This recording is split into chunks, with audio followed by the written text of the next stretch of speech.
We spent less time in lockdown.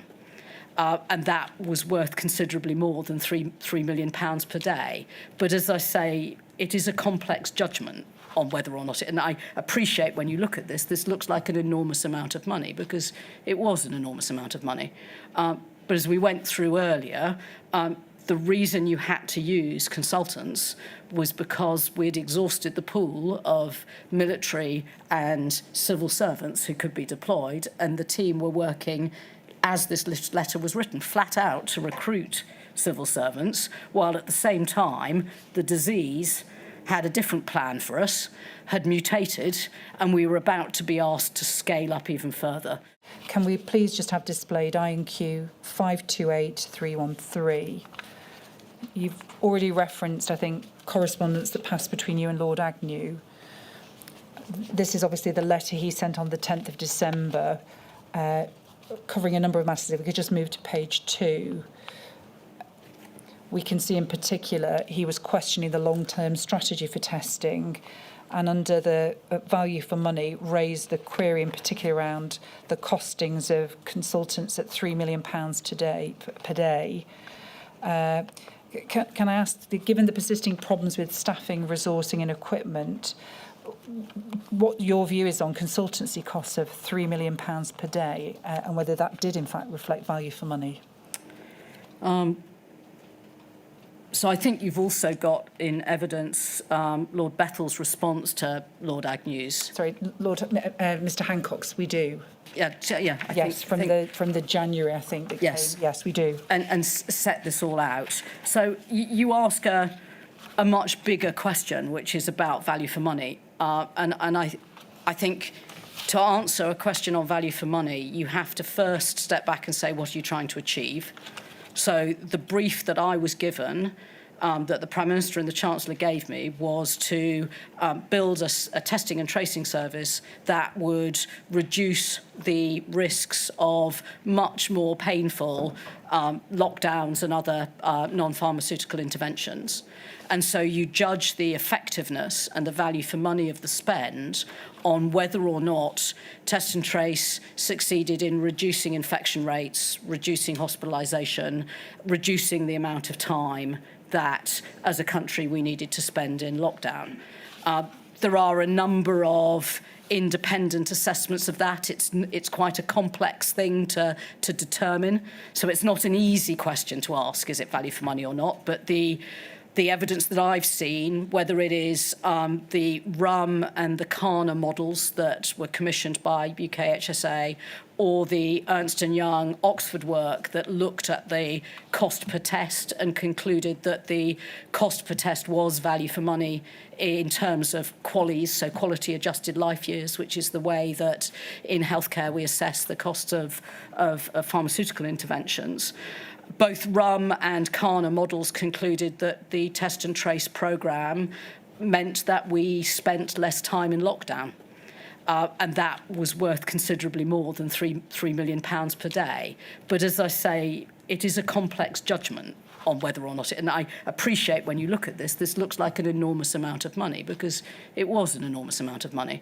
But as we went through earlier, the reason you had to use consultants was because we'd exhausted the pool of military and civil servants who could be deployed, and the team were working, as this letter was written, flat out to recruit civil servants, while at the same time the disease had a different plan for us, had mutated, and we were about to be asked to scale up even further, so which meant actually that consulting costs had to go up again, because we needed more people to make sure that lateral flow tests were delivered to secondary schools for testing in the first week of January. Can I ask you, just broadly speaking, in respect of that Lighthouse laboratory, which I think was the only one owned and operated by NHS Test and Trace itself, we know that I think by 2023 it was fully decommissioned. Professor McNally, for example, has described the Rosalind Franklin testing laboratory as an example of an investment waste, and that the Leamington Spa Lab never really made a significant contribution to the UK testing capacity or infrastructure. Can I ask, do you have any views as to that particular laboratory? Yes, so the Rosalind Franklin Laboratory was very much the brainchild of Dame Anna Dominczek. We were all mindful of how much public money was being spent on this programme and how important it was to have an eye to the future and leaving a positive legacy. And Dame Anna's vision was to create a reconfigurable, high-throughput diagnostic laboratory that then could be used for public health screening going forward.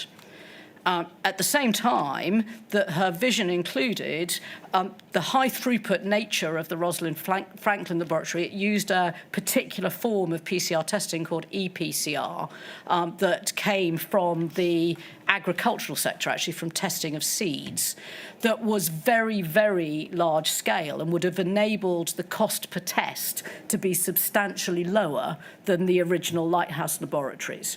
So I can understand why Professor McNally might not have seen the strategy because it wasn't available publicly, but the strategy that we were working to was, as the Rosalind Franklin Laboratory was being commissioned, if you remember at that stage, the vaccine programme was rolling out, but we didn't know how much testing capacity would be needed for 2021 and 2022. And the vision was that you would close down the higher cost Lighthouse laboratories and use the Rosalind Franklin ePCR factory flows to deliver large-scale, lower-cost per test PCR testing through the rest of the pandemic.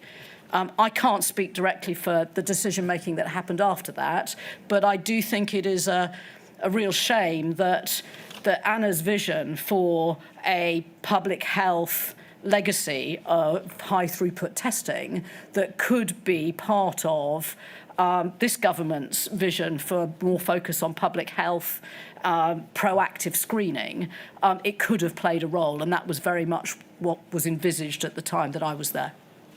Baroness Harding, you expressed that as a real shame, bearing in mind the costs of the establishment of the Rosalind Franklin Laboratory. Would you agree that it's something far more than a real shame that essentially that whole laboratory has been completely dismantled and no longer exists? I think the biggest shame is not taking seriously the importance of public health. That actually we, and I believe Lord Bethell said this as well, one of the most important learnings for me working on this is that prevention is so much better than cure, and yet we spend so much more money, so much more willingly on the cure. And so I do think it's a great shame. And maybe it was an idea ahead of its time, but that vision that high throughput diagnostic capability coupled with a highly local, targeted public health system that really looks after the people who most would benefit from that support ought to be one of the legacies from COVID.